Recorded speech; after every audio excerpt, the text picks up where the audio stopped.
bienvenue au premier podcast de Sorcellerie.net. Mon nom est Deb Breeze et je suis en compagnie de la meilleure, la grandiose, Zelda.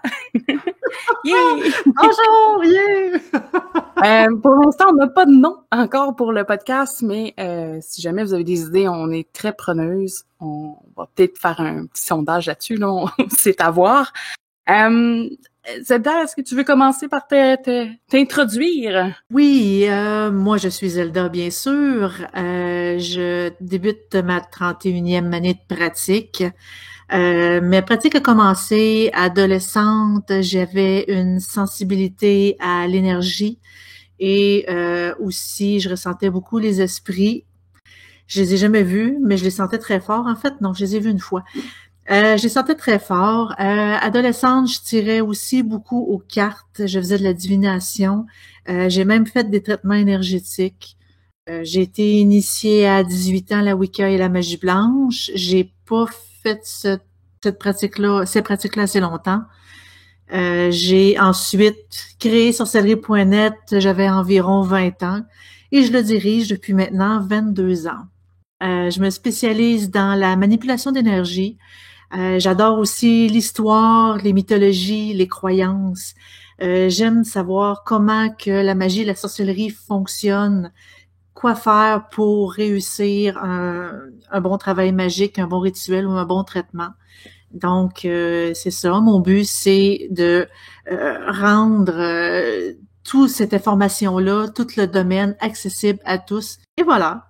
Et toi, Debreeze?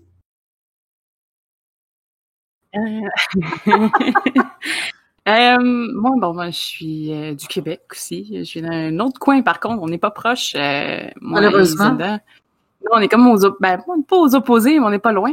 Quelques heures.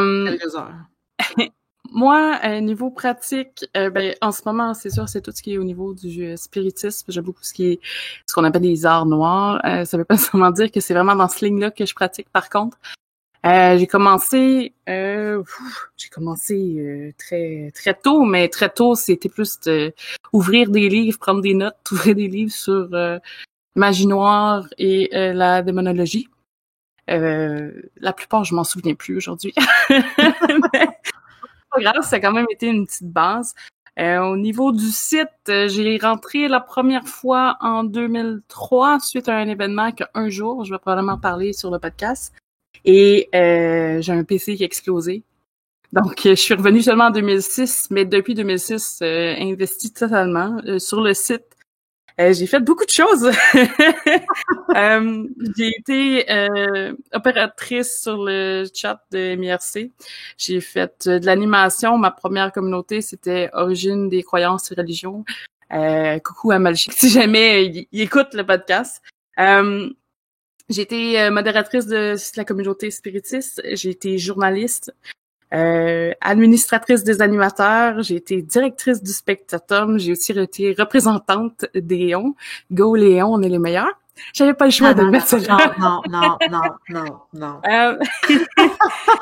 J'ai été archiviste aussi quand il y a eu les changements sur le site web. J'ai fait une grosse partie du Wikipédia sur la version 3. Je me trompe peut-être. Non, c'est la version 3.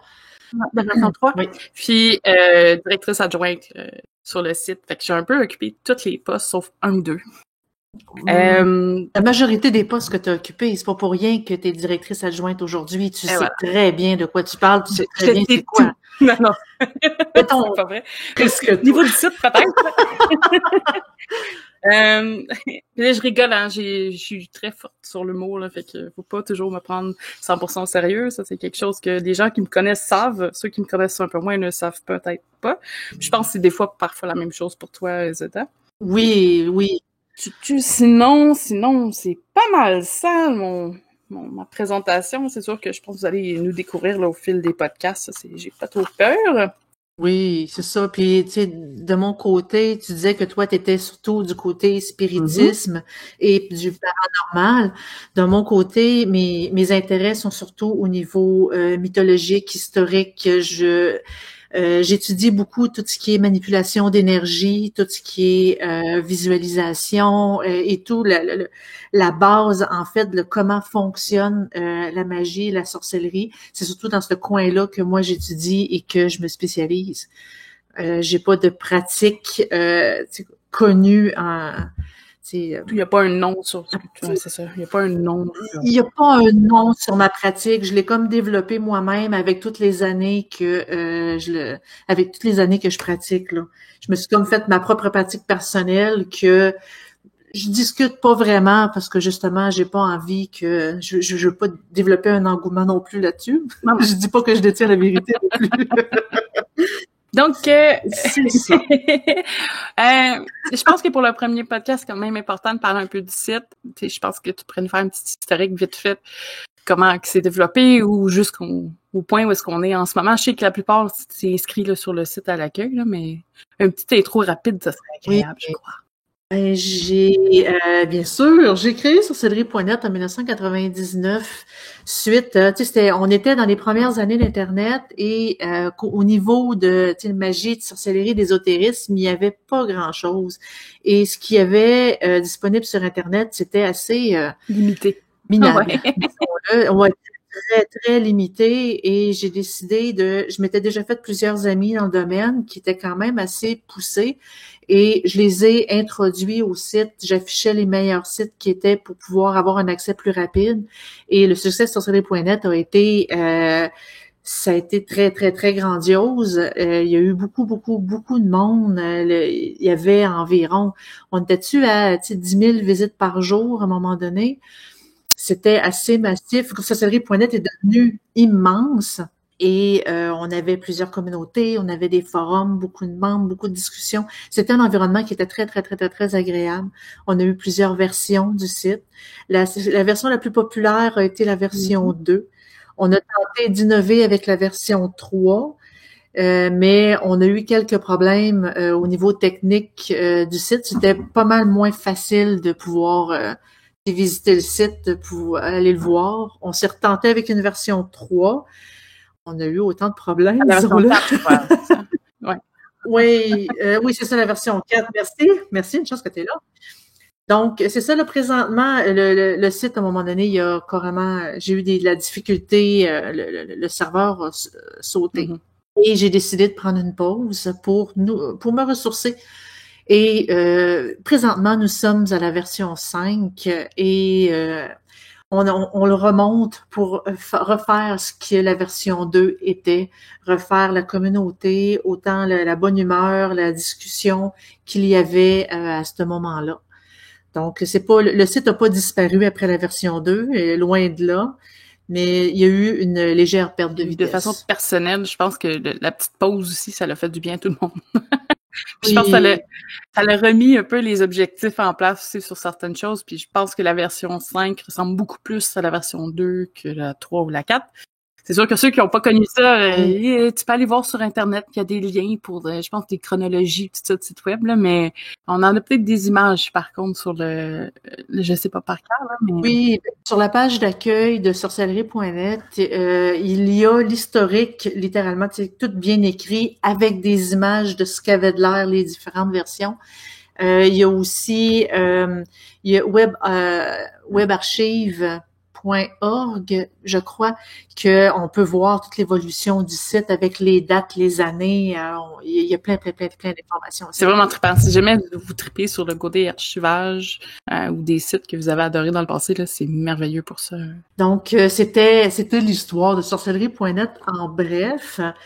Aujourd'hui, on dévoile une tonne de nouveautés pour le site, une tonne de nouvelles choses, des choses qu'on avait prévues pour la version 3 et 4, mais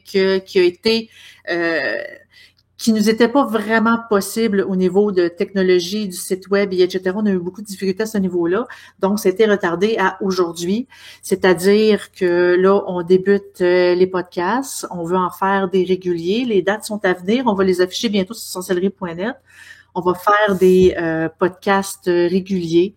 On va avoir beaucoup de sujets qu'on veut débattre. Si vous avez des idées, gênez-vous pas pour nous en envoyer. Nous, on est très ouverts à discuter de sujets qui vous intéressent, à faire des recherches sur les sujets qui vous intéressent. Donc, les sujets à venir sur les prochains podcasts, on a toute l'histoire des maîtres, des gourous, les écoles de sorcellerie qu'on trouve sur Internet. Est-ce que c'est fiable? Est-ce qu'on peut mettre de l'argent là-dedans? Est-ce que on peut vraiment apprendre? Est-ce que c'est des informations qui sont fiables et vérifiables? On veut aussi discuter éventuellement de comme des religions puis des croyances qui sont en perte de vitesse aujourd'hui. Des pratiques magiques versus la fiction qu'on voit dans les films. Est-ce que la fiction qu'on voit dans les films modifie nos pratiques d'aujourd'hui? Je pense que ça va être le fun parce que ça va être des sujets aussi qui vont être prêts à la discussion. T'sais, on sera pas toujours peut-être nous deux. Et là, c'est le premier, on fait des tests, mais on va pouvoir avoir des invités qui vont aussi apporter une nouvelle vision de la chose aussi là, sur certains sujets. Là. Fait que ça. Il y a de l'avenir pour notre podcast. Oui. Puis un autre sujet qu'éventuellement j'aimerais aborder dans les podcasts, c'est l'analyse du hasard dans les pouvoirs psychiques. Est-ce que les pouvoirs psychiques, contrairement à ce que les scientifiques disent, c'est que du hasard? C'est quoi le pourcentage de hasard? Et est-ce que ça a vraiment un poids, cet argument-là? Donc, ça, c'est des prochains sujets qu'on va discuter dans les podcasts à venir. Dans les nouveautés aussi, on a ouvert un tout nouveau compte sur Twitch pour faire des streamings live. En gros, il va y avoir moi, il va y avoir Dead Breeze. Il y a d'autres personnes aussi qui vont se joindre à nous pour discuter de différents sujets. Faire aussi des unboxings de boîtes de sorcellerie, de boîtes d'articles.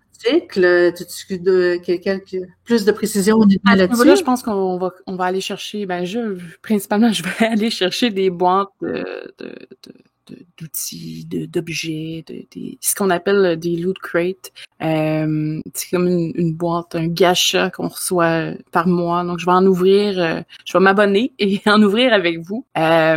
Voir s'il n'y a pas des choses qui vous intéresseraient ou des trucs comme ça. Puis, je peux poursuivre parce qu'au niveau de la fabrication, d'après moi, c'est moi qui m'en parle le plus.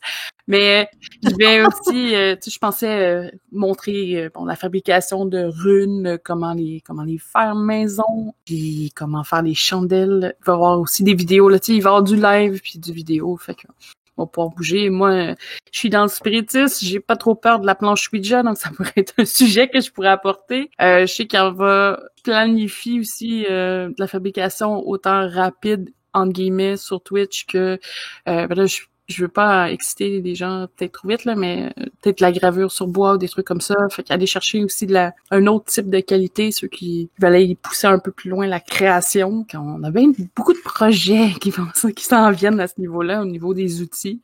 Je pense que ça peut être quelque chose de super intéressant qu'on peut apporter au niveau du site. Là. Oui, puis de mon côté sur Twitch, je veux discuter des différents thèmes majeurs dans le domaine. Je vais débuter avec les bases à connaître pour tout ce qui est magie, sorcellerie, l'ésotérisme, le paranormal, etc. Toutes les bases que quelqu'un qui a jamais pratiqué devrait connaître. Je voudrais parler aussi des descriptions des diverses pratiques dans un autre live en streaming, les familiers, pouvoir des chats, l'effet des drogues sur la pratique, les pouvoirs psychiques versus la psychiatrie. Parce qu'il y a certaines personnes qui me connaissent savent très bien que moi, je travaille professionnellement dans la psychiatrie. Mm-hmm. Donc, c'est un domaine qui me touche spécifiquement parce que on en voit beaucoup. Où je travaille, dans l'hôpital où est-ce que je travaille, du monde qui croit qu'ils ont des pouvoirs psychiques, mais que c'est tout simplement une crise de psychose. Moi, j'essaie de déterminer où est la ligne.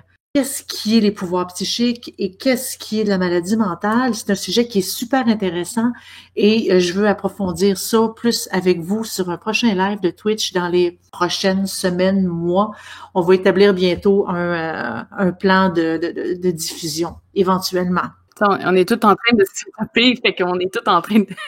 on pitch des idées, on lance des idées, mais tu sais, on essaie de voir, puis on va essayer d'avoir un horaire régulier. Je pense que c'est une des choses principales qu'il faut établir. Oui, selon aussi notre horaire de travail, parce qu'évidemment, on travaille au travers de tout ça. Les deux, on est en temps plein. Hein. Les deux, on est à temps plein. Puis vu que je travaille dans un hôpital, ben c'est assez difficile de prendre congé en temps de pandémie comme qu'on vit présentement. Donc, aussi, tout ce qui va sortir sur Twitch, toutes les vidéos qu'on va faire sur Twitch en live, on va en faire des montages et on va faire des vidéos pour YouTube, pour visionnement, qui puissent être visionnées par après. Je sais que Dead Breeze avait prévu aussi faire, c'est comme beaucoup de vidéos aussi à part du Twitch, qu'on va placer tous sur YouTube. Toutes ces vidéos-là, on va faire de la publicité sur sorcellerie.net lors de leur sortie. Inquiétez-vous pas, vous en manquerez pas. Sinon, vous pouvez aussi nous suivre sur nos channels Twitch et YouTube. Tous les liens vont être en commentaire du podcast ou sur le site Internet. On va les afficher partout sur sorcellerie.net pour que vous puissiez jamais manquer un de nos lives ou une de nos vidéos. Donc, de mon côté, c'est pas mal ça. Il y a aussi, je veux aussi vous rappeler de pas oublier d'aller voir les articles de l'Occultum qui sont sortis dans les dernières semaines. J'en sors un par semaine. Idéalement, peut-être que cette semaine, on va le sauter, mais il y a différents sujets qui sont super intéressants, dont une biographie de Marianne Adélaïde Lenormand, un texte assez complet sur Dionysos, un dieu, les fondements du spiritisme écrits par notre cher Dead Breeze, les sciences occultes dans la fiction, le miel et ses vertus, les dangers du spiritisme aussi écrits par notre cher Dead Breeze, qui est assez spécialisé là-dedans. Donc, les articles de l'Occultum, c'est des informations qui sont, c'est très intéressant à lire, donc allez les visionner. Pour nous donner de vos commentaires aussi. Vous pouvez les écrire, les commentaires, après les articles. Oui, c'est là pour ça. Pour vrai, là, c'est vraiment là pour ça. On veut vraiment échanger avec vous, donc gênez-vous pas à nous écrire. On ment pas, on n'a jamais mordu personne, on ment pas, puis on aime échanger, discuter et pouvoir prendre vos commentaires. Là, on n'a pas encore parlé de comment fonctionnait notre podcast, mais en gros, je pense que ce qui va être important, c'est qu'on va vous commencer avec les petites nouvelles du site. Ce qu'il y a de nouveau, ce qui a été fait récemment autour, là, quand on parle de Twitch, vidéo et autres. Ensuite, on pense développer un thème principal par podcast avec quelques thèmes secondaires, dépendamment de qui se joint avec nous. Principalement, je croise des doigts, mais j'aimerais ça pouvoir vous raconter une histoire de paranormal. Je sais qu'il y en a qui ça les intéresse quand même. Une petite histoire, pas nécessairement longue, que je creuserai peut-être pas en détail, mais une petite histoire qui est intéressante à connaître. On a aussi Sirène qui malheureusement vocalement ne peut se joindre à nous, mais nous transmet des S-News. On va vous en piger une dans chaque podcast, vous faire une petite nouvelle qu'on normalement aurait été mis sur le site, exceptionnellement on garderait pour le podcast. Il pourrait y avoir autre chose qui se joint. Pour l'instant, ça s'arrête là. Comme je te dis, c'est notre premier podcast aussi, donc on fait des tests, ça va s'ajuster. Donc aujourd'hui, notre thème, c'est la manifestation du souhait. Quand on fait des rituels, tout ça, puis on souhaite quelque chose, à quel point ça va se créer, donc se manifester. Est-ce que tu avais quelque chose pour commencer? Oui, en fait, aussitôt qu'on a un désir, inconsciemment, ça manipule l'énergie pour peut-être aller chercher ce qu'on désire. Dans un rituel, le fait de placer notre rituel d'une certaine façon pour obtenir ce qu'on souhaite, ça nous place dans un état de conscience pour pouvoir lancer l'énergie, pour pouvoir avoir ce qu'on souhaite. Mais c'est pas nécessairement obligatoire d'avoir un rituel là-dedans. Il faut simplement se concentrer, visualiser ce qu'on souhaite, visualiser comment qu'on veut que ça se produise, et plus qu'on y croit, plus qu'on met plus qu'on y met de l'énergie. De l'intention. Oui, de la visualisation, parce que la visualisation, on a besoin d'être imaginatif, il faut voir, il faut être capable de voir les détails et de se le pratiquer. C'est comme pratiquer un texte pour un exposé oral, une présentation. On le pratique pour l'apprendre par cœur, pour pouvoir le dire sans avoir besoin de lire notre texte. La visualisation ressemble un peu à ça. En fait, on le visualise tellement souvent que c'est rendu une deuxième nature et on y croit. Et ça envoie une énergie assez puissante pour aller chercher ce qu'on souhaite. Dans un sens, ce serait peut-être une espèce de reconditionnement. Tu essaies de te focuser sur un objectif précis en tant que tel. Une espèce d'auto-hypnose aussi. Mm-hmm. Oui, parfaitement. J'ai une expression en anglais que j'apprécie énormément, puis je trouve que ça reflète beaucoup ce thème-là. C'est « careful what you wish for ». Donc, faites attention à ce que vous souhaitez. Oh oui! Un souhait quelconque, je sais pas, moi, je vais donner un exemple bidon, là, mais tu veux être riche, mais tu précises pas à comment tu peux être riche.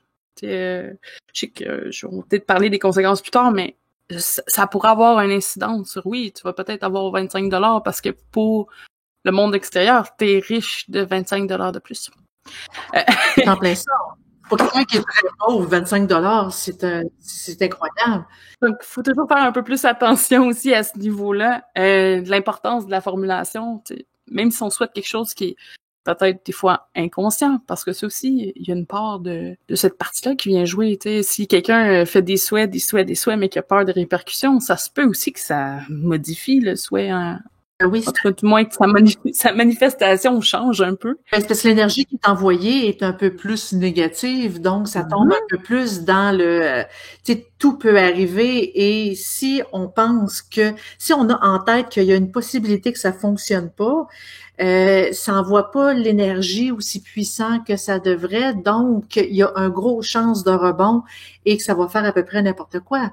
J'ai entendu une blague récemment d'un mari qui demandait, un mari et sa femme sont très vieux, qui rencontrent un génie, et que le mari demande à avoir une femme 20 ans plus jeune, avoir une nouvelle blonde, mais 20 ans plus jeune, et que le génie transforme sa femme 20 ans plus jeune. Quand on développe pas ce qu'on veut, quand on visualise pas vraiment tous les détails, toutes les possibilités, j'ai pas envie de vraiment dire la chance ou le hasard, mais la magie fait en sorte qu'il peut arriver à peu près n'importe quoi par manque d'information. Et souvent, c'est un n'importe quoi là, c'est ce qui fait gâcher le résultat du souhait. Oui, parce que ce que je voulais rajouter, moi, tu vois, la version, ou du moins l'exemple que j'avais était pas mal plus glauque. C'était quelqu'un qui souhaitait être plus riche de 30 000 $ de plus, puis finalement, c'est son conjointe ou un parent proche qui décède et qui reçoit 30 000 $. Tu sais, au final, t'as souhaité le montant, tu l'as reçu, mais dans les circonstances, ouais, c'est peut-être pas le meilleur. T'aurais peut-être préféré que la personne reste en vie.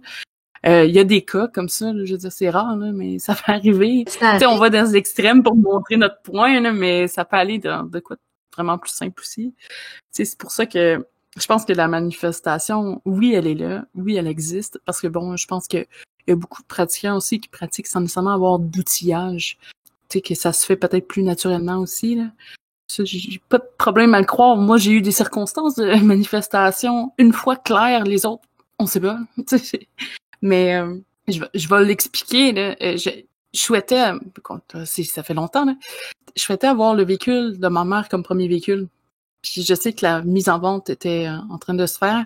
Puis il y avait une acheteuse à l'époque qui voulait l'acheter pour un bon temps quand même. Puis moi, j'étais comme, non, je veux le véhicule. Puis je pense que c'était un Honda Civic. C'est mon Honda. Ben, toi, tu l'as connu, mais... Moi, je l'ai connu. Mais à la base, la personne était vraiment en train d'acheter le véhicule. Puis je suis comme, non, j'aimerais ça. Puis finalement, ça a bien fini pour moi, mais ma mère est venue un soir, elle me dit, ouais, ben ça marche pas la vente parce qu'apparemment les fenêtres sont pas électriques. Puis là, ça sortait plein de trucs qui avaient pas de sens. Tu sais, que normalement tu fais. Elle a refusé un achat pour ça. Tu sais, c'était des détails là, mais fait que finalement j'ai eu mon auto. mais tu sais, c'est sûr, ça n'a pas vraiment fait de dommage à personne, mais c'est ça, tu sais, souhaiter quelque chose comme tu souhaites bien, comme faut. Puis j'ai pas fait de rituel, je veux un véhicule, là, c'est absolument pas. J'avais vraiment le souhait d'avoir ce véhicule-là. S'il allait bien, hein, puis ma mère a conduisait ça comme une sœur qu'on dit, là. T'es pas trop endommagé. Je l'ai endommagé, mais quand je l'ai reçu, il était conforme. Tu sais, c'est l'envoi d'énergie, le désir. C'est comme si notre subconscient envoyait l'énergie à notre place quand on désire vraiment quelque chose. Mais ça peut facilement virer de l'autre sens parce que l'univers s'équilibre aussi. Je vais vous raconter quelque chose qui m'est arrivé à moi. J'étais au cégep. Au Québec, il y a des cégeps. Et c'est après les études secondaires, après les études normales. Et j'avais pas d'argent. J'avais de la misère à manger, j'avais pas d'argent. Et j'ai fait un rituel pour pouvoir avoir de l'argent. Je me suis rendue dans un guichet pour retirer de l'argent. Et il y a de l'argent qui me sortit des mains comme de l'ancienne personne, mais il y avait personne autour de moi. Il y avait absolument, ça pouvait être, il y avait personne là pour le réclamer. J'ai attendu longtemps, là, parce que je suis honnête quand même. Puis j'ai décidé de garder l'argent. Puis je me suis dit que si je le donnais au caissier, c'est lui qui allait le mettre dans ses poches. Mm-hmm. Donc, j'en avais besoin, donc je l'ai pris. Et l'univers s'est rééquilibré après parce que j'avais eu accès à des prêts d'études du gouvernement. Et le gouvernement m'a demandé non, en fait, c'est la bourse que j'avais reçue. Et le gouvernement m'a demandé de rembourser ma bourse, qui était pas mal plus élevée que l'argent que j'avais reçu. C'est arrivé à peine quelques mois d'intervalle. L'univers s'équilibre. Ce qu'il faut aussi dire, c'est que on n'est pas dans notre vie à dire je veux ci, ça, je prends tout ce que je veux et je décide tout. Il faut penser aussi à de un, l'univers s'équilibre de lui-même et de deux, on vit ici pour une raison. On a quelque chose à apprendre. Si on a justement ce que j'ai appris moi quand que j'avais de la misère à manger à ce moment-là, c'est pour étudier, j'avais pas beaucoup d'argent, mais ça m'a appris des choses très importantes pour ma vie aujourd'hui. J'ai grandi à cause de ça. Donc, s'imaginer vivre dans la ouate, dans le confort, c'est pas ça qui va nous faire va nous faire apprendre des expériences, va nous faire devenir plus sages plus tard. Non, je pense que c'est un bel exemple, là. Oui. T'as souhaité quelque chose, il s'est passé, c'est sûr qu'après, il y a eu un retour au niveau financier. À ce moment-là? Oui, à ce moment-là. Moi, c'est quelque chose que j'ai de la misère à aller faire, puisque j'en ai vu des tonnes, là, surtout en cherchant pour du crafting, là, mais des rituels d'argent, c'est mon goal, là, mais personne n'en parle du rebound de ce niveau-là, mais oui, c'est ça, des factures qui sortent de nulle part, pis t'es comme, ah ben oui. Non, l'univers s'équilibre de lui-même parce que si dans ta vie actuelle, tu es supposé apprendre avec le manque d'argent, si tu en récoltes par un rituel, évidemment, ils vont venir t'en chercher, mais il faut faire attention parce qu'il y a toujours la règle il y a comme une règle du triple retour. Ce que tu envoies te revient et dans certaines théories, ils parlent de ça te revient 3 fois. Donc, c'est peut-être une des raisons pourquoi que le remboursement que j'ai dû faire au gouvernement était pas mal plus élevé que l'argent que j'ai reçu. Tu sais, moi, tu vois, c'est une règle que je suis un peu moins accrochée. Mais je sais qu'il y en a beaucoup là, qui focus là-dessus. Puis je suis un peu moins accrochée, mais je pense quand même aux responsabilités suite à une communication. En tout cas, moi, dans mon cas, c'est des communications, mais aux effets, tout ça. Parce que oui, je parle de spirit, là, mais je fais autre chose. Il n'y a pas juste ça, là, mais c'est des répercussions, oui, je pense qu'il y en a. Après, est-ce que c'est 3? Je sais pas, mais là, au niveau de la manifestation, tu vois, il y a mon auto, parce que c'est clairement ça. Là, je pense que... Tu sais, je parle en détail, ça date, puis je veux pas dire des choses qui se sont pas dites non plus à l'époque, mais j'ai pas vraiment eu de rebound là-dessus. Je pense que peut-être que ce que je souhaitais, j'en avais peut-être besoin pour progresser. Tu sais, je pense qu'il y a aussi une part de ça qui peut aller jouer. Oui. C'est où, mettons, que tu aurais eu besoin d'argent, mais c'est ça que tu aurais eu besoin pour poursuivre ton espèce de quête interne. Parce que des fois, si les intentions sont bonnes puis tout est là, ben ils peuvent te l'accorder. Je dis ils parce que je sais pas s'ils peuvent l'accorder, là, mais je mets pas de nom sur on va dire l'univers. Mais, tu sais, les énergies vont peut-être s'accorder pour justement te le donner, puis c'est correct. Tu sais, c'est sûr que si tu t'en vas dire, moi, j'aimerais ça être multimilliardaire, peut-être qu'ils vont avoir des répercussions à ça. Peut-être que, tu sais, tu vas être multimilliardaire, mais ça va être quelque chose de bien croche. Peut-être que ça arrivera juste pas. C'est en plein ça. Tout t'est pas donné, dans le fond, pouf, ça arrive. Non, il faut vraiment penser justement, tu sais, comme à l'évolution. Puis, tu sais, quand que j'avais fait ce rituel-là, j'étais très, très, très nouvelle dans tout le concept des rituels. Je faisais d'autres choses avant, pendant mon adolescence. On m'a initiée tout au concept de rituel que j'ai fait, mais justement, j'ai pas pensé à toutes les conséquences.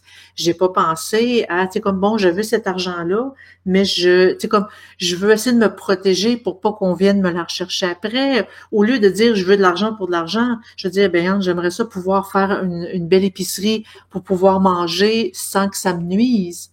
Parce que le triple retour, comme je disais, c'est comme une théorie. Tu sais, oui, il y a un retour, mais qu'à soit 3 fois, c'est une théorie qui est assez répandue dans le domaine, mais pas nécessairement dans toutes les pratiques.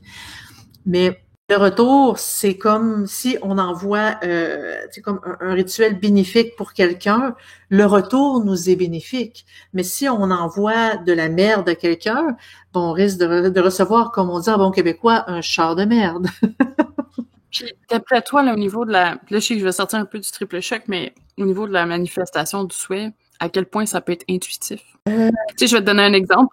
Tu sais, j'ai personnellement eu des problèmes familiaux quand j'étais un petit peu plus jeune, là, c'est rien qui est caché.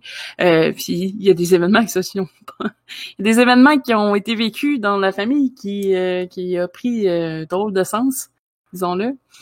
Probablement quelque chose que je souhaitais consciemment beaucoup. Tu sais, à quel point on pourrait dire que la manifestation d'un souhait, elle peut être inconsciente, involontaire, tu sais, quelque chose qu'on souhaite un peu, mais qu'on garde ça pour soi, mais on fera pas un rituel nécessairement pour ça. Non, ben en fait, on n'a pas besoin de faire un rituel, on n'a pas besoin de volontairement envoyer l'énergie. C'est quelqu'un qui veut vraiment quelque chose, qui pense à tous les jours. Par exemple, bon, je veux un livre, j'y pense à tous les jours, je veux absolument l'avoir, je veux me l'acheter, mais il coûte cher, comment je peux faire? Puis, je dis, on force et à un moment donné, oh, on gagne un concours, on a un cadeau imprévu, l'univers nous envoie ce qu'on a de besoin pour réaliser ce souhait qu'on a, tu sais, comme consciemment, sans nécessairement que nous, on fasse une pratique magique pour l'obtenir. Mais je te donne, tu as un dédain de X choses, automatiquement, tu penses pas que ce dédain-là va provoquer une espèce de manifestation? Ben oui, parce que tout ce qui est, en fait, le négatif attire le négatif, le positif attire le positif. Si on a un dédain de quelque chose, on haït une personne, on la déteste, on n'est pas capable de la sentir, évidemment, c'est elle qui va retentir. Parce que l'univers, lui, il comprend pas tout ce qui est négatif ou, ben, je veux dire, il comprend pas vraiment, tu sais, comme nos désirs. L'univers, il n'y a pas de morale. Non, pas vraiment. Si, quand on parle, il faut éviter de parler à la négative. Parce que l'univers, lui, c'est comme s'il comprenait pas les nœuds.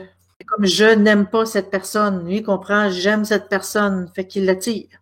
C'est si une personne est vraiment dans notre esprit, qui est présente parce que elle est, tu sais, on la déteste et on aime la détester, on va dire ça comme ça, ben l'univers, c'est comme s'il va attirer cette personne-là à toi parce que cette personne-là, c'est juste à elle que tu penses. C'est comme si la négation n'existe pas. Donc, il faut éviter ça. Si on veut éviter une certaine personne, il faut littéralement l'enlever de notre esprit. Il faut littéralement, c'est comme l'effacer parce que on attire ce qui se passe dans notre tête. Si on veut, tu sais, comme de l'amour, des amis, il faut penser à eux. Il faut pas penser à ceux qu'on veut pas voir. Si on pense à nos amis, on pense que j'ai tellement envie de les revoir, surtout en temps de pandémie aujourd'hui, j'ai tellement envie de les revoir. Ben, en y pensant comme ça, ben, on va avoir des nouvelles. Souvent, ces personnes-là, c'est comme s'ils captent notre désir et ils nous écrivent.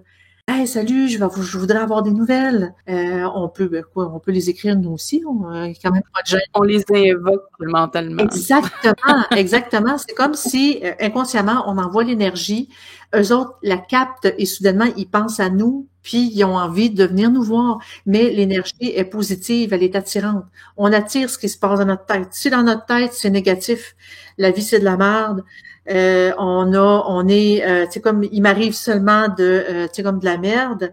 Ben, qu'est-ce qui va nous arriver dans le futur? Ben, de la merde. La merde. C'est ça qui se passe dans notre tête. On est négatif, on est noir. Notre énergie est, tu sais, est très basse. Elle a une vibration très basse et c'est ce que ça attire. On attire ce qui se passe dans notre tête. Il faut faire attention à ce qu'on pense. Il faut faire attention à ce qu'on désire. Justement, si on veut avoir une meilleure vie, être heureux, mais il faut penser à des choses heureuses. Il faut visualiser ce qu'on veut, le bien qu'on peut avoir, qui peut nous arriver. Je voudrais avoir un peu de confort. J'aimerais ça avoir une télé. J'aimerais ça pouvoir me faire des amis. Je voudrais avoir un nouveau conjoint, un nouvel amoureux. C'est tout. Il faut penser positivement de façon constante. Je pense que c'est une belle activité aussi qu'il faut faire soi-même une fois de temps en temps, oui. S'asseoir puis où j'en suis, qu'est-ce que j'ai besoin pour atteindre les objectifs que je me fais, voir est-ce qu'il y a eu du changement entre la première fois que vous êtes assis, peut-être même une fois par mois, penser pour atteindre mon but que je me suis fait le mois dernier, ben j'ai fait tel progrès, puis tel truc s'est manifesté, parce que veux pas, des souhaits on en fait pas tous les jours, mais on en a quand même quelques-uns.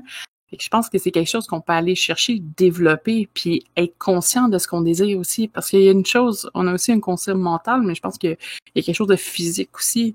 Moi personnellement, je me suis remis à l'entraînement. Il était temps, je veux dire, mon corps me dit, je pense que fumer la cigarette depuis X dernières années, ça a été peut-être un mauvais choix de ma part, mais veux pas, j'ai souhaité m'améliorer, ça fait depuis octobre que je fume plus. Je veux dire, c'est plein de des fois c'est des petites choses qui semblent ridicules, mais qui au final ça porte une grande portée. Puis je pense que s'asseoir puis de réaliser de qu'est-ce que je souhaite vraiment, pas juste à court terme là, mais vraiment qu'est-ce que je souhaite puis où je veux m'en aller, puis voir les choses se manifester à soi, c'est quelque chose qui est vraiment génial à ce niveau-là. Puis d'avoir les bonnes, comme tu dis, tu parlais des énergies qui peuvent être mauvaises, et d'avoir justement les bonnes énergies pour accomplir ce qu'on a besoin de faire. Là. Oui, puis aussi se garder un journal écrit.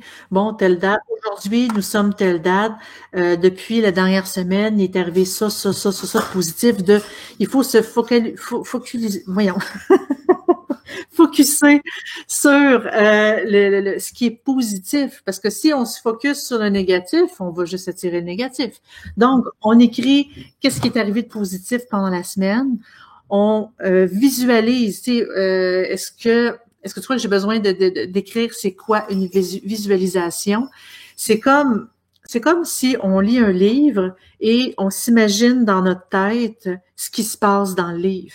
C'est-à-dire, on voit l'acteur principal en train de marcher, par exemple, dans une forêt avec son épée à la main et il voit des monstres arriver. Nous, on se l'imagine. Le personnage, comment il a de l'air, l'épée à la main, les arbres, les feuilles, les animaux qui arrivent vers lui. On se l'imagine dans notre tête. La visualisation, c'est ça. Il faut s'imaginer dans notre tête, voir les images, voir l'action, voir ce qui se passe. En visualisant ce qu'on veut, ça permet d'avoir une idée très, très, très, très, très précise de ce qu'on veut pour éviter justement ce qu'on veut pas. Comme ça, ça envoie l'énergie positive nécessaire pour attirer vers nous ce qu'on veut. Donc, à chaque semaine, en prenant des notes, à savoir, bon, cette semaine, il est arrivé ça de positif. À chaque semaine, on les écrit, puis vous allez vous rendre compte assez vite que les choses positives qui arrivent de semaine en semaine sont de plus en plus fréquentes et il y en a beaucoup, beaucoup, beaucoup plus que dans les premières semaines que vous allez débuter ce processus-là. Puis je pense que ça serait une belle activité à proposer. Oui. Allez vous chercher un cahier ou un grimoire, parce que il y en a peut-être qui veulent faire ça directement dans leur grimoire, il n'y a pas de problème. Allez vous chercher un cahier, chaque semaine, écrivez les choses positives qui sont arrivées, les choses négatives qui sont arrivées. Moi, j'en aurais écrit cette semaine. Puis voyez où ça s'en va. Parce que peut-être que finalement, toutes les choses s'en vont vers le mieux, puis peut-être une mauvaise semaine, mais finalement, ça s'enligne vers quelque chose de plus positif. Fait que je pense que c'est une belle activité à faire, puis d'un autre côté, vous allez peut-être remarquer justement des souhaits que vous faites qui se manifestent, mais que normalement, vu qu'on ne prête pas attention, on les voit pas. Donc, ça peut être une belle activité. Puis, si vous le faites, vous venez nous en parler, venez en parler sur le site. Ça va nous faire plaisir là, de voir les belles choses qui peuvent en découler. Certainement. Puis aussi, c'est profiter pour vous mettre dans une belle ambiance avec un beau livre. Et c'est comme, j'ai un autre exemple qui m'est venu en tête. C'est comme quand on se regarde dans le miroir, on a tous tendance à voir tous nos défauts. Et à chaque fois qu'on se regarde dans le miroir, on voit toujours les mêmes défauts. Ah, j'ai un bouton. Ah, j'aime pas mon grain de beauté à telle place. Ah, mon nez il est trop gros, il est trop long, mes yeux sont pas de la bonne couleur. Si on se voit toujours de façon négative, on peut pas attirer du positif non plus. On peut pas être beau ou belle envers les autres quand on ne croit pas soi-même, parce qu'on émane ce qu'on pense. C'est autant qu'on attire l'énergie qu'on pense, qu'on veut, qu'on visualise dans nos têtes, ben c'est la même chose sur ce qu'on paraît devant les autres. Donc, ces notes-là qu'on vous a suggérées tantôt, on peut le faire aussi à ce niveau-là. Vous regardez dans le miroir et au lieu de focusser sur ce que vous aimez pas, focussez sur ce que vous aimez. Ah, j'aime mes sourcils, ils sont bien placés, mes cheveux, je les aime de telle couleur. Et on les écrit. Chaque jour ou à chaque semaine, on fait la même chose. On arrête de regarder ce qu'on n'aime pas, on regarde ce qu'on aime. Et vous allez vite vous rendre compte qu'à chaque fois que vous allez vous regarder dans le miroir, vous allez voir en premier ce que vous aimez. Puis vous allez arrêter de focuser ce que vous aimez pas. Parce que l'important, c'est d'être bien. Puis pour être heureux, pour attirer le positif, il faut émaner le positif. Donc, il faut enlever tout ce qui est pensée négative, il faut enlever tout ce qui est idée négative aussi. C'est quand même assez difficile à mettre en pratique, mais avec un cahier de notes pour dire, bon, je me focus sur le positif, voici ce qui est arrivé, voici ce que j'aime de moi, autant de la personnalité que de l'apparence, et de semaine en semaine, vu la pratique, vu le conditionnement, on va le dire comme ça, vous allez vite vous rendre compte que votre vie, vous allez mieux la vivre. Vous allez être plus heureux, vous allez être mieux dans votre peau. C'est un test que j'ai pratiqué sur l'adolescente d'une amie, c'est une personne qui était très stressée, qui ne s'aimait pas. J'ai demandé de faire l'exercice. Elle est beaucoup mieux aujourd'hui. Elle voit une grande différence. Puis ça prend pas vraiment longtemps, ça prend pas des mois, mais quelques semaines. Et c'est un conditionnement. On s'auto-hypnose. Ouais. On s'habitue à aller chercher nos défauts au lieu d'apprécier ce qu'on a. Puis, ouais, c'est quelque chose que je pense que c'est imbriqué dans la société. C'est même pas. C'est pas une question de pratique, mais des fois, c'est des petits trucs comme ça qui peuvent vous aider. Je pense qu'il y en a aussi dans ceux qui suivent des régimes, des trucs comme ça, que c'est une des choses à suivre, ça te garde motivé parce que tu vois vite fait les effets des efforts que tu fais parce que tu commences à t'apprécier. Fait que même si t'atterres pas ta livre que tu t'étais fixé, ben t'es tellement de bonne humeur puis t'es tellement heureux des progrès que tu fais que tu passes au travers facilement. Là. Mais il y en a beaucoup, on tombe dans la psychologie là. Mais oui, t'as raison, c'est toutes des belles choses qui sont importantes. Puis je pense qu'avec l'activité, ben 2 pierres d'un coup là, boum. Ça peut améliorer les choses. Oui, je dis c'est parce que tu sais, on n'est peut-être pas millionnaire, mais c'est pas parce qu'on est millionnaire qu'on serait plus heureux. Il faut voir ce qu'on a aujourd'hui. Faut voir nos enfants. Ah ben j'ai un toit sur la tête. Je suis capable de manger sans trop, tu sais, sans nécessairement me dire il faut que je me rationne parce que je manque d'argent. Il faut quand même voir tu sais, le côté positif de notre vie sans se dire ah si j'étais millionnaire je serais heureux. Non, ça marche pas comme ça. Moi, je suis pas d'accord. Parce que moi, si je serais millionnaire, je travaillerais tout le temps sur Snap. J'aurais pas de job. J'aurais une job, mais pas celle que je fais présentement. Je serais peut-être plus heureuse. Ça, on le sait pas. On le sait pas. Je vais peut-être pouvoir demander une manifestation. On va espérer que l'univers a prévu ça pour toi. En tout cas, moi, je le souhaite. Non, ils m'ont peut-être entendu, on le souhaite. Je vais poursuivre parce que bon, c'est ça, c'est le premier. On essaie de se gager sur le temps aussi un petit peu. Je veux pas que ça dure 2 heures parce que je pense qu'on pourrait parler non-stop. Oui, c'est pas oui. sur plein de sujets différents puis renchérir, mais faut qu'on passe aux autres thèmes vite fait, sinon on n'y arrivera pas. Je vais commencer pour le sujet d'esprit. Je sais que ça change un peu le ton, beaucoup, parce que là, on passe de quelque chose qui était quand même assez joyeux à quelque chose d'un peu plus grave. J'ai choisi de parler d'un article que j'ai écrit. Mon premier sujet, je pense que c'est vraiment parce que je voulais avoir plus confiance à mon premier jet sur le podcast.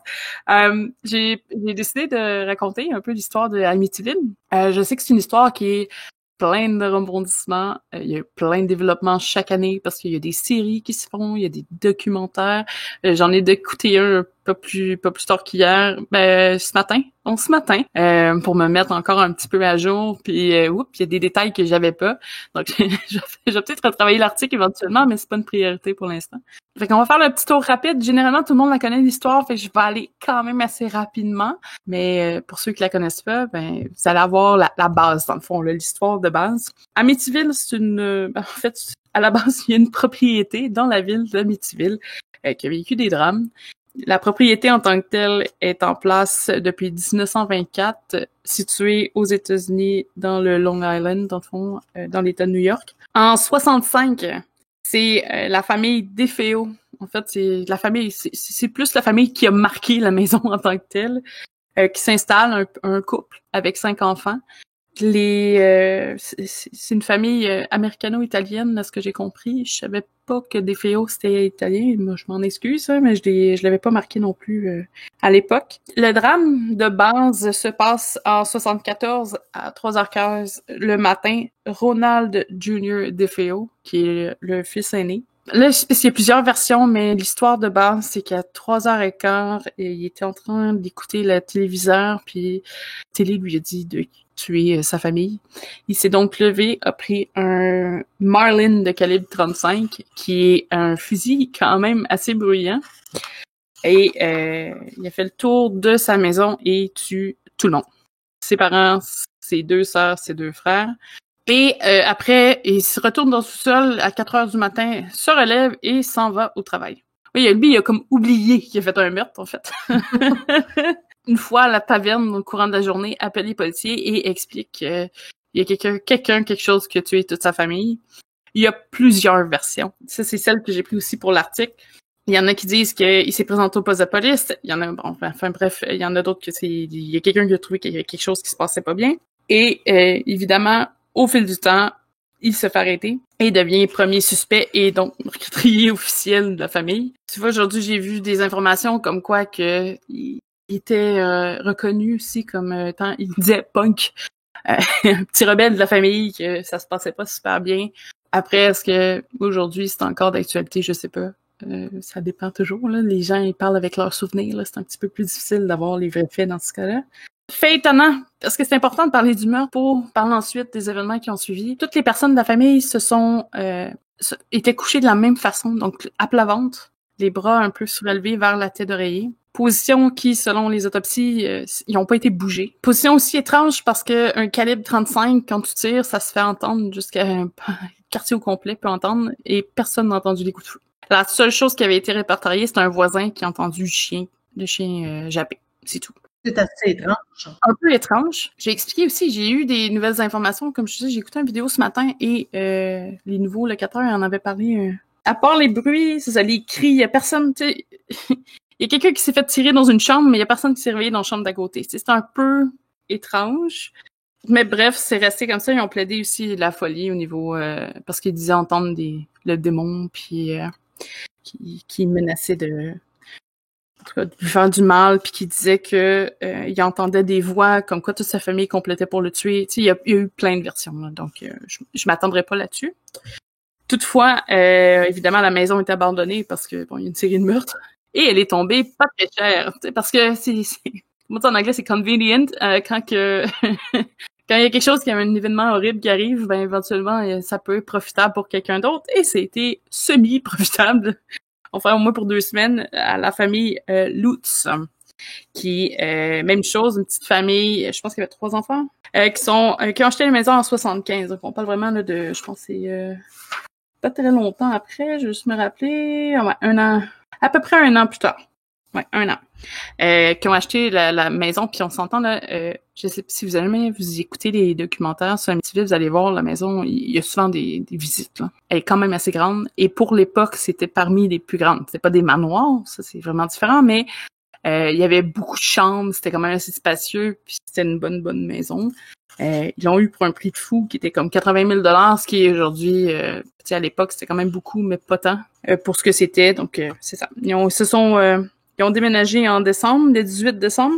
Ils avaient su, donc ils savaient que le prix de la maison était bas parce qu'il y avait eu une série de meurtres. Ils avaient été recommandés par un ami de faire descendre un prêtre pour bénir la maison.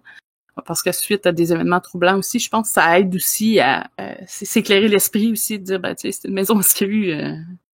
il était 5 enfants, 6 meurtres, donc... Il y a certains États aussi, il y a certains États aux États-Unis qui obligent la divulgation d'effets paranormaux, une maison hantée, et c'est comme en vendant la maison, il faut le dire, oui, la maison est hantée. Certains États, c'est une obligation. Là. Mais à l'époque, c'était pas paranormal, c'était un meurtre. Eux ont plaidé la folie au niveau de l'accusé, mais c'était pas déclaré paranormal.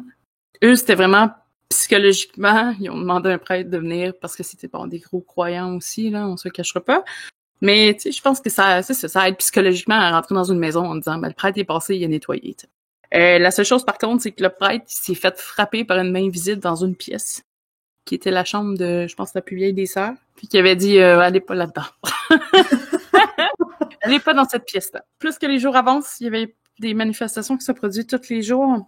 Donc, on avait des variations de température phénoménales selon les notes. Je pense que des films, ils font un peu d'exagération là-dessus, mais ils expliquaient que George Lutz, donc le père de famille, était toujours dehors à couper du bois, ou du moins ramenait beaucoup de bois dans la maison pour faire marcher les fourneaux parce que la température variait souvent.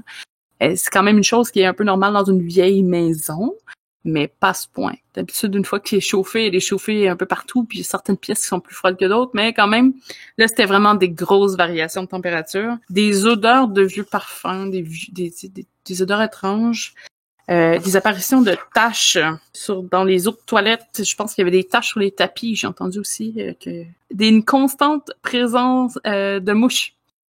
Là, je sais que ça sonne bizarre. En plein été, ça se peut, là, il y avait une mouche, puis elle a enfanté plein de mouchons, mais dans ce cas-ci, on parle du 18 décembre. Généralement, les mouches, ils sont pas vraiment très actives, surtout dans une maison que la température varie beaucoup. Donc ça, c'était quelque chose qui était quand même assez anormal, puis je pense que c'était même la même pièce que le prêtre s'est fait gifler, si je me trompe pas. En tout cas, ça fait partie des pièces qui a eu beaucoup de mouches, ça. Y a pas de doute. Des bruits de pas, des claquements de portes. On entendait une fanfare dans la cuisine et les meubles changeaient de place durant la nuit. C'est un endroit agréable. C'est quand même assez intense, oui, et avec le père de famille qui se réveillait constamment entre 3h et 3h30. Donc, c'était chaque jour, vous se réveillez. Il se rendormait peut-être pas nécessairement toutes les fois, mais quand même. Sa petite fille voyait un ami imaginaire qu'elle décrivait en fond cochon, qui disait des phrases assez douteuses, genre « Je suis content, maintenant je vais avoir un ami qui va rester ici toute la nuit, toute la vie en tant que tel. » Je pense qu'il l'appelait Jody, son cochon, qui pense peut-être être une déviation de John Dee, donc John DeFeo. Donc c'est à voir. C'est un des fils de la famille précédente. Après, tu sais, c'est peut-être qu'elle a entendu, peut-être que ça n'a pas de lien, on ne sait pas. 28 jours plus tard, donc 28 jours après leur arrivée dans la maison, ils ont quitté. Ils ont fui, ils ont tout laissé sur place et sont partis. La famille ne parle pas de ce qui s'est passé le dernier jour. Donc, le jour final, refuse catégoriquement d'en parler. Et qu'est-ce qui est arrivé ce jour-là? Et apparemment que la femme de George aurait lévité dans les airs et que les portes claquaient, mais c'est tout. Même dans les films, je pense qu'ils inventent un peu là, pour comparer dans le livre, parce qu'il y a eu un livre qui ont été faits directement par la famille. Je pense pas qu'ils en mentionnent, mais apparemment c'était trop traumatisant. Encore aujourd'hui, ils parlent qu'ils ont eu peur, à une peur que ça a brisé un peu la famille à un certain point. C'est normal. il y a plusieurs hypothèses, tu sais, je veux dire, il n'y a pas eu de grand drame au niveau de la famille. Toutefois, à la maison, clairement, il y a quelque chose. Ils auraient, là, j'ai trouvé ça ce matin par Georges dans une entrevue qui expliquait qu'ils ont fait ils ont reparlé du meurtre de DeFeo avec des images avec le policier à l'époque, puis ils ont retrouvé des traces, mettons des mouches dans la pièce selon des photos. Ils ont retrouvé plein de choses qui étaient en lien. Tu sais, ils pouvaient décrire des scènes, des trucs qui se passaient dans la maison que normalement ils n'auraient pas dû savoir, mais qui se passaient comme activité paranormale chez eux. Donc je trouve ça vraiment intéressant. Si jamais vous tombez dessus, la seule chose c'est que c'est en anglais. Donc si vous connaissez un peu la langue de Shakespeare, ça peut être des documents qui sont très intéressants. Mention, parce que là je veux pas te décrire tout en détail. J'ai un article pour ça va me faire plaisir que vous le laissiez lire un petit peu. Il y a un gros, un heads up, les médiums de Warren, qui sont très connus dans le milieu, qui font pas mal le tour des activités paranormales de ces années.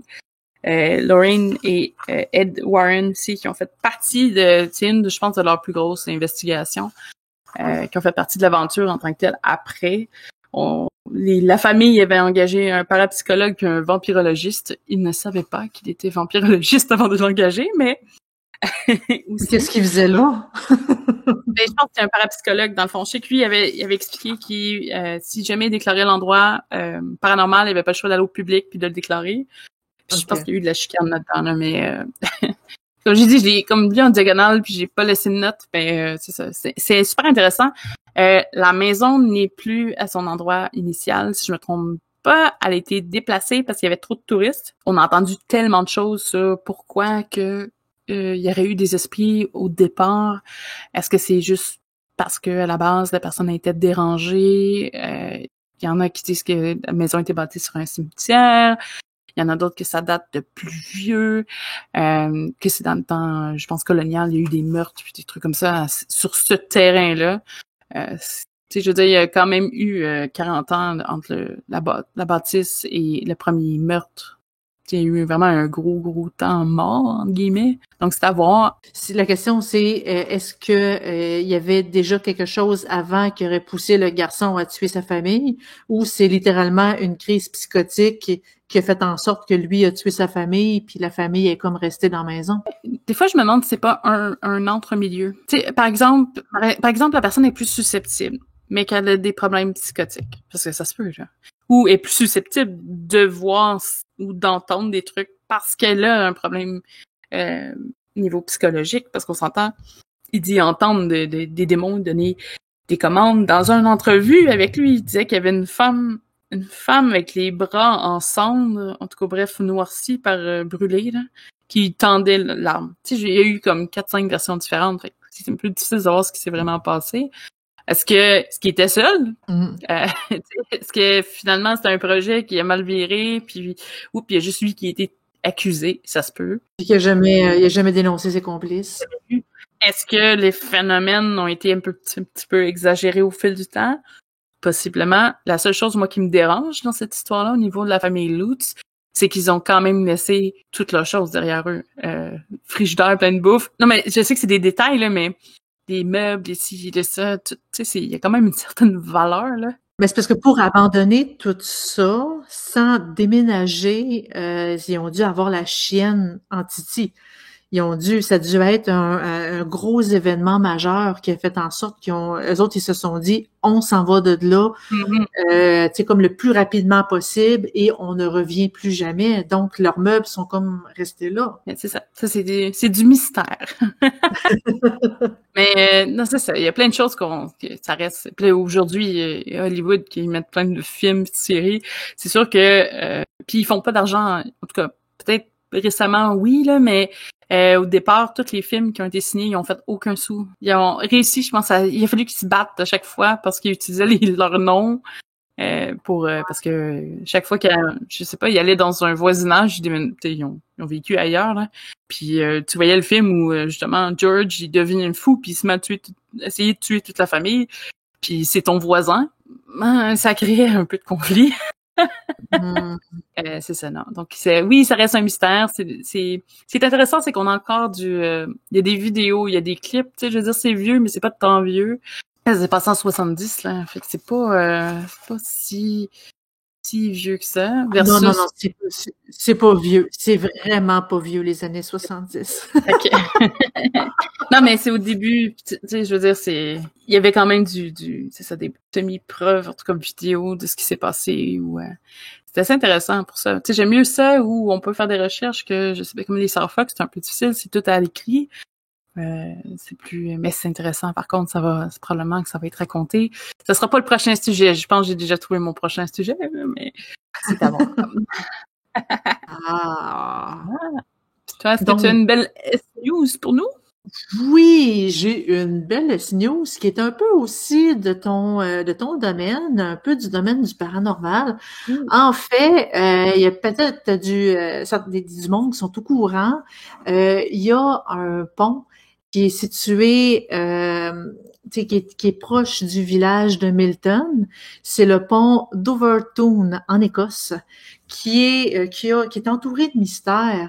Ce pont, qui semble banal, en fait, il y a environ 600 chiens qui ont sauté du pont vers l'eau. Évidemment, la majorité en sont morts. Les chiens ont sauté. C'est toujours du même côté du pont, toujours au même endroit, du même côté du pont. Les chiens sont comme attirés vers ce côté-là et sautent. C'est clairement pas un endroit pour amener son chien en promenade. Non, il y a même une pancarte qui avise de tenir le chien en laisse très serré, de faire attention. Ils ont même, la municipalité a même mis une pancarte pour avertir la population de tenir leur chien en laisse et très proche d'eux pour éviter que le chien saute encore du même côté du pont. Il y en a certains qui ont survécu, mais évidemment la majorité sont décédés de ce saut-là parce que le pont est quand même assez haut et la petite rivière plus bas, elle est très mince, pleine de rochers. Et elle est très mouvementée comme rivière, donc comme quand même très très très peu de chances de survie. Les adeptes du paranormal, eux, ils croient que le pont est tenté en fait, que ce soit un maléfice ou un esprit malveillant qui pousserait les chiens à sauter. Il y a même en fait, il y a une personne qui défend cette théorie-là. Cette personne s'appelle Paul Owens, qui est un professeur de religion de la région. Lui, il dit qu'il a senti une poussée dans son dos, comme si quelqu'un voulait le propulser par-dessus les barrières.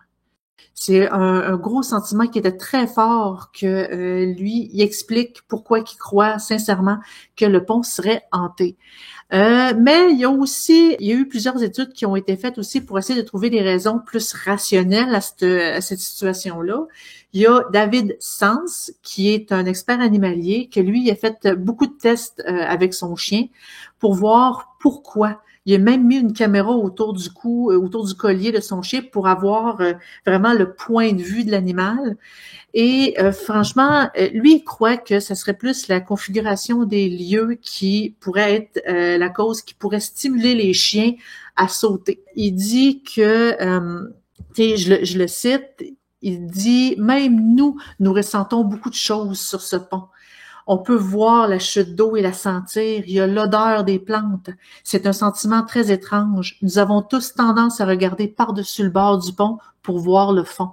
C'est la même chose pour les chiens et il croit que la curiosité des chiens est trop grande. Il pense aussi que ça pourrait être, il pourrait avoir des petits animaux dans les arbres, dans le fond, qui pourraient attirer le chien, qui voudrait les chasser, partir à courir après ces animaux-là.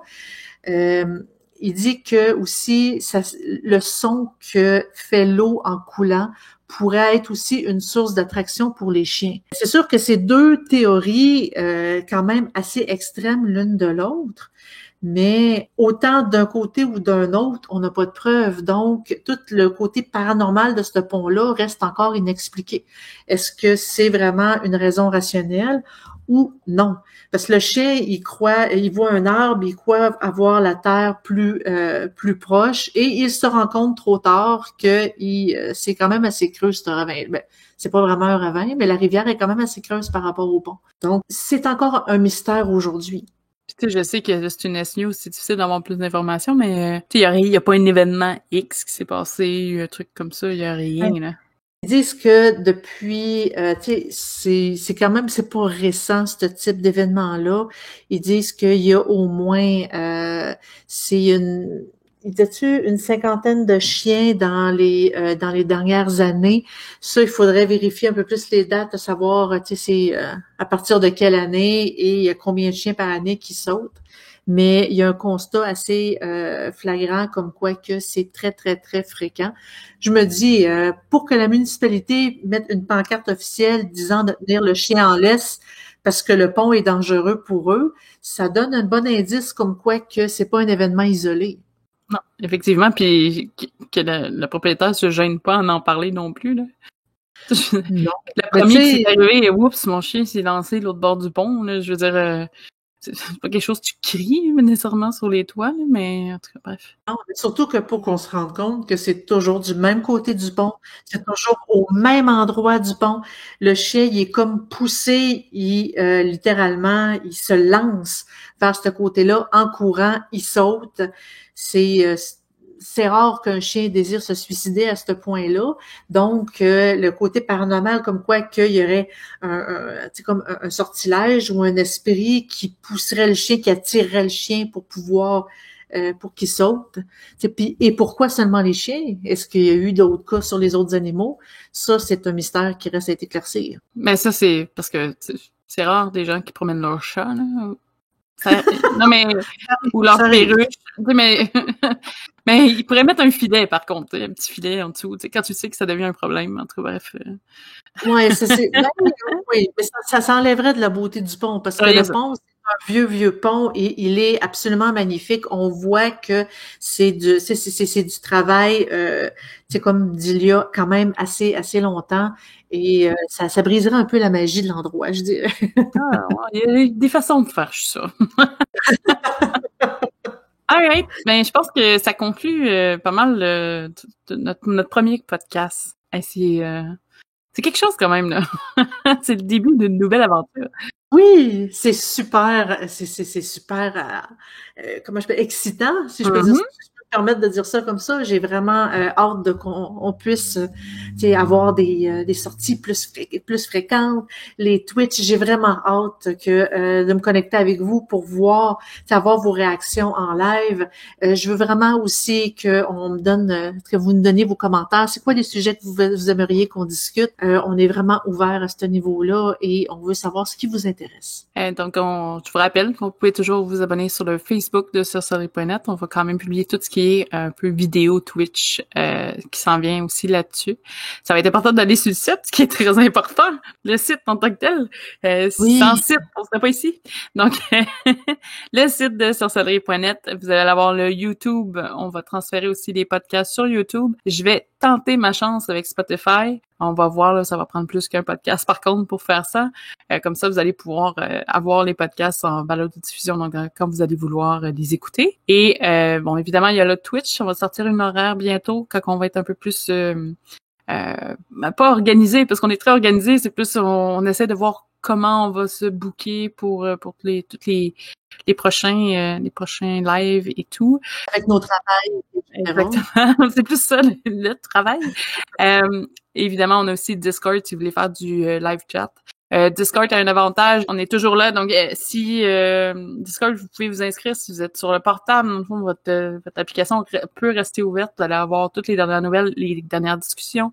On a une place où on est là pour discuter sorcellerie, il y a une place qu'on est là pour déconner, donc on a un peu de tout. Et je pense que ça fait pas mal de tours. Oui, et puis tout le lien autant pour le Discord et sur le site sorcellerie.net, venez faire un tour. L'inscription est 100% gratuite. On ne vend absolument rien. Si vous avez des questions à poser, vous pouvez le poser sur un des forums. On est une communauté qui est très ouverte, très positive. Nous, on n'accepte pas qu'un membre en descende un autre. On a des règles quand même assez strictes à ce niveau-là, au niveau du respect. Donc, gênez-vous pas pour venir poser des questions, même si vous dites « Ah, c'est une question niaiseuse un peu », ne vous gênez pas, venez poser vos questions. Il y a une communauté de membres qui va pouvoir vous répondre, incluant moi et Dead Breeze, et Anissa et Sirène, qui sont aussi administratrices. on espère que dans les prochains podcasts, elles puissent se joindre à nous malgré leur horaire très chargé aussi. Donc, venez, inscrivez-vous à sorcellerie.net. Vous avez seulement à cliquer sur la page d'accueil de sorcellerie.net, cliquez sur le forum en haut. Vous allez pouvoir vous inscrire sur le forum. Absolument tout est gratuit. On ne demande rien. Il n'y a pas de rentrer votre numéro de carte de crédit. C'est vraiment, nous, ce qu'on vous offre est 100% gratuit. C'est seulement pour l'amour de l'ésotérisme, l'amour de la magie de la sorcellerie, puis on veut le partager avec le plus de monde possible. C'est vraiment ça qui nous pousse à travailler autant. On est là pour ça. Oui. Donc, merci beaucoup d'avoir été avec nous. Je vous souhaite à la prochaine, autant sur Twitch que sur les prochains podcasts. Donc, suivez-nous, venez vous inscrire et est-ce que tu as un message pour la fin, Louise? Les inscrits, on vous attend sur sorcellerie.net. Bonne semaine. Bonne semaine.